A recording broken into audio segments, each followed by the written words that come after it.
Good morning আমার সকল বন্ধুদেরকে। আবারও চলে এলাম নতুন গল্প নিয়ে। আমার নতুন গল্পতে সবাইকে অনেক স্বাগত জানিয়ে আজকের ব্লগটা শুরু করলাম। শুরু থেকে শেষ পর্যন্ত একটু স্কিপ না করে দেখতে থাকো, আশা করি তোমাদের ভালো লাগবে। আজকে হলো 11ই মার্চ আর বুধবার। প্রত্যেক দিনের মতো আজকেও সকালে ঝাঁটা হাতে, এটা নিত্যদিনের কাজ। আমার শুধু না, প্রত্যেকটা বাড়ির বউদের সংসারের নিয়ম।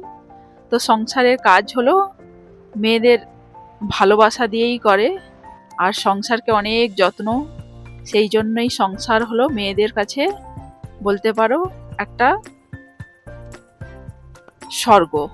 সে কারণে আমি আমার সংসারের সমস্ত কাজ ভালোবেসেই করি এবং পরিষ্কার পরিচ্ছন্নভাবে থাকতে আমার বেশ ভালো লাগে। আর তার সঙ্গে আমার মনটা বলতে পারো অনেকটাই ভালো লাগে। যে যাই বলো না কেন, তো আমার কাছে যা আছে সেটাই মনে হয় আমার কাছে অনেক অনেক অনেক, যার কোনো তুলনা করা যায় না। আমি কিন্তু বলতে পারো বেশ ভালো আছি এখন মন থেকে। তো কিছুদিন আমার একটা অসুবিধা আগে হয়েছিল, তো এখন আমি মনকে বুঝিয়েছি। তো আমি এখন খুব ভালো আছি। তো সেই জন্যই যে আমাদের যেটা আছে সবসময় এটাই মনে করতে হবে, অনেক আছে আমাদের। কিছু কিছু মানুষ দেখবে রাস্তাতে থাকে, তাদের তো না আছে ঘর, না আছে কিছু, তারা তো অনেক কষ্টের মধ্যে জীবন কাটায়, কিন্তু আমাদেরকে তো সে কষ্ট পেতেই হয় না। তো আমি এটাই ঈশ্বরকে ধন্যবাদ করি যে আমাদেরকে যা দিয়েছে অনেক দিয়েছে, আর সব কিছু নিয়ে আমরা কিন্তু বেশ ভালো আছি। এটা কিন্তু আমি যদি আগে বুঝতাম তাহলে কিন্তু আমার শরীর খারাপটা হতোই না বলতে পারো। আর কি শরীর খারাপ সেটা তোমাদেরকে এখন বলছি না। তো আমার রোজের ভিডিও যারা দেখে তারা অনেকেই জানে আমার আসলে সমস্যাটা কি। তো যাই হোক, তোমাদের সঙ্গে গল্প করতে করতে আমার সমস্ত কাজগুলো আমি এক এক করে করে নেব। কারণ বাড়ি ঘরময় সমস্ত কিছু পরিষ্কার থাকলে বলতে পারো ঘরেই হলো লক্ষ্মীর বাস। আর এখানে দেখো মেয়ের জন্য সকালে একটু ওটস দিয়ে খিচুড়ি বানিয়েছিলাম, ওকে খাইয়েছি, আর এই খাবারটা বেঁচে গিয়েছে। তো এটা দিয়েও আমার সকালের ব্রেকফাস্ট বলতে পারো হয়ে যাবে। তো সেই কারণে আমি ওটা খেয়ে নিচ্ছিলাম। খাওয়ার পরে এবার রান্না বান্না সমস্ত কিছু আছে, এক এক করে সমস্ত কাজ করব। কারণ একা হাতে একটা সংসার সামলানো সত্যি অনেকটাই কষ্টের। কেউ আবার মনে করে কি কষ্ট, কিন্তু মেনলি সেটা না। তুমি যখন তোমার বাচ্চাকে কোনো কিছু একটা টার্গেট নিয়ে ওকে এগোনোর দিকে মন থাকবে, তখন বলতে পারো তোমার অনেকটাই চাপ, অনেকটাই কষ্ট। এই কষ্টগুলো বলতে পারো এখন আমাকে করে যেতেই হবে। সেই কারণে আমি এগুলো কষ্ট বলছি না অ্যাকচুয়ালি। আমার মেয়েটা একটু মানে ভালো, খুবই ভালো, কিন্তু একটু লেজি হয়। সেই কারণেই একটু মনের মধ্যে টেনশন আছে, এই লেজিটা কাটবে তো বড় হলে। তো অনেকে বোঝায় যে ঠিক হয়ে যাবে, কোনো টেনশন করো না। তো সেই আশাতেই আছি। ওর বয়স এখন 5 বছর। তো এই হলো আমাদের জীবন। তো আজকে রান্না হচ্ছে আমাদের বলতে পারো, আজকে কিন্তু মাছ করছি না, আজকে সয়াবিনের ঝোল হবে আর লাউ শাকের তরকারি। এটা বলতে পারো আমার ভীষণ একটা ভালো খাবার, মানে আমিও পছন্দ করি, আমার পরিবারের সবাই এই রান্নাটা খুব ভালোবাসে।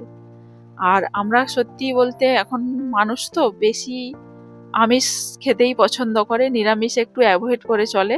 কিন্তু নিরামিষ খাওয়াটাই সত্যি খুব ভালো শরীরের জন্য। কারণ এখন আমিষ সমস্ত কিছু যেটাই খেতে যাবে না, সেটার মধ্যে যেন মনে হচ্ছে যেন বিষ খাচ্ছি।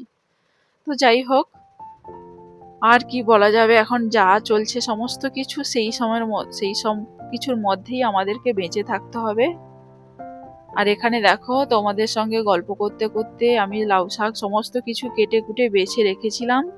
তো এক এক করে আমার রান্না হয়ে যাবে। এখন বাজে কটা জানো তো, প্রায় 12টার কাছাকাছি। কারণ একা হাতে সমস্ত কিছু, কারণ মেয়েকে পড়ানো, ওকে স্নান করিয়ে খাওয়ানো, স্কুলে পাঠানো, অনেকখানি বলতে পারো টাইম লেগে যায়। তারপরে ওই আবার নিজেকে সমস্ত কিছু করে রান্না বান্না করা, মানে 12:30টার মধ্যে আমাকে রান্না বান্না কমপ্লিট করতেই হয়। সেই কারণে দেখো সমস্ত কিছু মেন কি বলো তো, আমাদের বাড়ির বউদেরকে না একটু বুদ্ধি করে একটু গুছিয়ে যখন কাজ করি, দেখো একটার পর একটা কাজ খুব সুন্দর হয়ে যায়। তারপরে এখানে এসেছি একদম সন্ধেবেলা, মেয়েকে পড়িয়েও নিয়েছি, পড়ানোর পরে তারপরে এসেছি এখানে। যেই আমার ফ্যামিলিতে মানে পরিবারে যা কাজকর্ম সেইগুলোই তোমাদের সঙ্গে শেয়ার করি, আমার বেশ ভালোই লাগে। আর এখানে দেখো জামা কাপড়গুলো কাঁচা ছিল, তো সেইগুলোকে আমি ভাঁজ করে নিচ্ছি, কারণ এটা সঙ্গের সঙ্গে না করে নিলে না পরে যেন আর করতেই ইচ্ছা করে না, এটাই সত্যি আমার কাছে যেন অনেক কষ্টের মনে হয়। তো যাই হোক, এইভাবে সমস্ত কিছু গুছিয়ে রেখে দেবো। আর ছোট বাচ্চা যারা হয় দেখবে বড়রা যা করে না তাই দেখে দেখে করে। আমি এই যেগুলো যখন ভাঁজ করছিলাম, আমার মেয়ে এসে বলছে আমিও করব। আমি কিন্তু না বলি না, কারণ করাটা তো খুবই ভালো, বাচ্চা দেখে দেখে শিখবে। তেমনি দেখো পড়াশোনার ক্ষেত্রেও যদি আমরাও কিছু সময় বই নিয়ে বসি বা পড়াশোনার দিকে যদি ঝোঁক দিই না, ওরাও তাই দেখে দেখে শিখবে। এটা কিন্তু ওর বাবা সব সময় আমাকে বলে। তো আমি কাজের ক্ষেত্রে বলতে পারো সেই সময় মানে কোনো গল্প বইটই পড়বো যে তার হয়ে ওঠে না। যাই হোক, সমস্ত কিছু গুছিয়ে নিয়ে আলমারিটাকেও একটু মুছে দিলাম, অনেক ধুলো পড়ছিল সেই কারণে। তারপরে এখানে সমস্ত কিছু পরিষ্কার করে নিয়ে ভেবেছি, আর আমাদের এখানে পুজো হয় জানো তো, পুজোও চলে এসেছে, মানে বাসন্তী পুজো হয়, সেই কারণে ঘরদোরগুলো একটু ভালো করে পরিষ্কার করতে হবে। সেই কারণে একটু একটু করে আমি করে নিচ্ছি, কারণ আমি তো একসঙ্গে পারি না।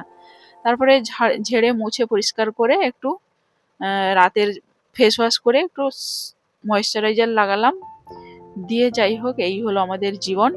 তো এতটাই।